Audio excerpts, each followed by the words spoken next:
Marriage agreement and legal marriage में difference क्या है, या इसके अंतर्गत हम कैसे केस कर सकते हैं, या लीगल मैरिज को भी और जो एग्रीमेंट मैरिज है उसे समान माना जा सकता है कि नहीं, ये सारे क्वेश्चन के आंसर केरला हाई कोर्ट में लिया गया है। यह जजमेंट केरला हाई कोर्ट पे इम्पोर्टेंट जजमेंट ली गई है। केस का नाम है Narayan versus state of Kerala का यह केस है। केस के फैक्ट समझ लेते हैं। लड़का लड़की शादी करना चाहते हैं, बट उन्हें शादी के जो प्रोसेस है उनसे कोई मतलब नहीं है, तो लड़का लड़की डिसाइड करते हैं कि वह एग्रीमेंट मैरिज करेंगे, बट लड़का लड़की की जो फैमिली है इससे खुश नहीं है।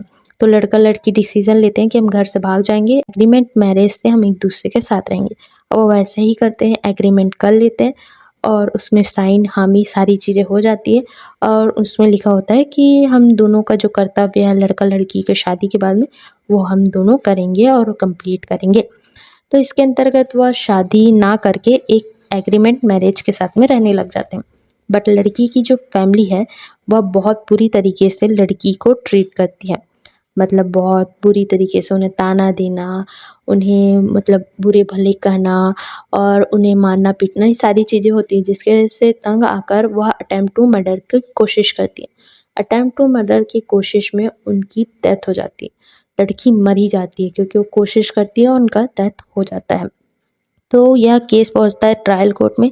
ट्रायल कोर्ट में यह डिसीजन लिया जाता है कि आईपीसी के सेक्शन 498A एंड 306 के अंतर्गत इन्हें सज़ा हो जानी चाहिए।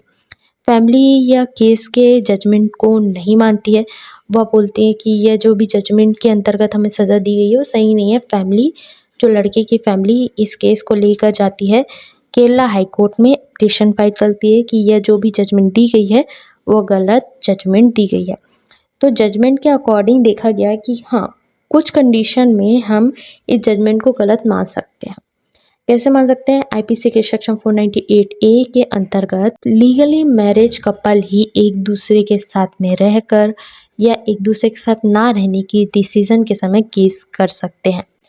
तो जब आप एक लीगली मैरिज कपल है ही नहीं, मतलब आप एक एग्रीमेंट करते हो, आपके लिए तो वो सही है क्योंकि आप अगर राजी हो तो ठीक है, बट एक लीगली वैलिड वाइफ और हस्बैंड के लिए आपको शादी करना होगा। अगर आप किसी भी व्यक्ति से शादी करते हो तो एक हिंदू रिचुअल में 7 फेरे लेना, लोगों को बुलाना और उन्हें खाना खिलाना, जो भी रिचुअल्स है वो फॉलो करना होगा। अगर आप मुस्लिम हो तो मुस्लिम रिचुअल्स, सारे रिचुअल्स फॉलो करना होगा जो भी आप अपना रिचुअल मानते हो, जिस धर्म से आप बिलोंग करते हो। तो अगर आप ऐसी चीज़ें नहीं करते तो एक लीगली मैरिज नहीं कहलाएगा क्योंकि आपने समाज में शादी नहीं की है करके। तो इससे रिलेटेड 3 केस को हाईलाइट किया गया है। फर्स्ट केस है रीमा अग्रवाल वर्सेस अनुपमा आदर्श का यह केस है। इसके अंतर्गत भी बताया गया है कि आईपीसी के सेक्शन 498A में आप लीगली मैरिज कपल ही, शादीशुदा जो भी कपल है वह क्लेम कर सकते। यूनिकृष्णा ऑफ स्टेट ऑफ केरला का केस है। Second case Shivcharan Lal Verma versus others का केस है, जिसमें साफ साफ बताया गया कि आईपीसी के सेक्शन 498A के अंतर्गत आप लीगली मैरिज कपल होंगे तभी आप क्लेम कर सकते हो, नहीं तो आप क्लेम नहीं कर सकते। तो इसके अंतर्गत जो हाई कोर्ट में यह डिसीजन लिया गया कि ट्रायल कोर्ट में जो भी जजमेंट दी गई है आईपीसी के सेक्शन 498A के अंतर्गत, वह मैरिज एग्रीमेंट है। मैरिज एग्रीमेंट में ये साथ रह रहे थे तो इन पर यह लागू नहीं होगा क्योंकि लीगली मैरिज कपल नहीं है।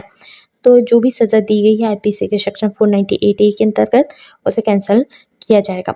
सेकेंड 306 मतलब 306 के अंतर्गत भी इन पर सज़ा दी गई है, फैमिली के ऊपर और लड़के के ऊपर। तो उसमें बताया गया है कि जब किसी की डेथ हो जाती है खुद से सुसाइड करने पर 3 कंडीशन को देखा जाता है। अगर किसी व्यक्ति को इतना परेशान किया जाए कि वह थक हार कर वो मेंटली टॉर्चर हो जाए, उसके बाद वह प्रूफ करने के लिए, हो सकता है उसने लेटर में लिखा हो, कोई भी ऐसा लेटर नहीं था।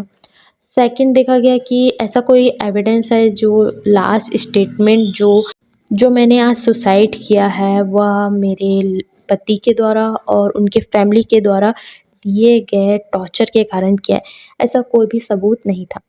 फर्स्ट है Rajesh versus state of Haryana का केस। Second Mohan versus police state of के अंतर्गत यह जजमेंट ली गई थी, जो इम्पोर्टेंट जजमेंट है, हाईलाइट जजमेंट है। तो इसके अंतर्गत भी हाईलाइट किया गया कि आईपीसी के सेक्शन 306 के अंतर्गत जब ऐसे एविडेंस ना हो तो हम सज़ा नहीं दे सकते। तो यह जजमेंट लिया गया है हाई कोर्ट द्वारा। ये पहले तो आईपीसी के सेक्शन 498 के अंतर्गत इन्हें कोई भी सज़ा नहीं होगी। सेकंड 306 के अंतर्गत भी इन्हें कोई भी सज़ा नहीं होगी, क्योंकि ऐसा कोई भी एविडेंस पाया नहीं गया है कि प्रूव हो सके कि लड़के की फैमिली ने लड़की को इतना प्रताड़ित किया कि वो अटेम्प्ट टू सुसाइड कर ले।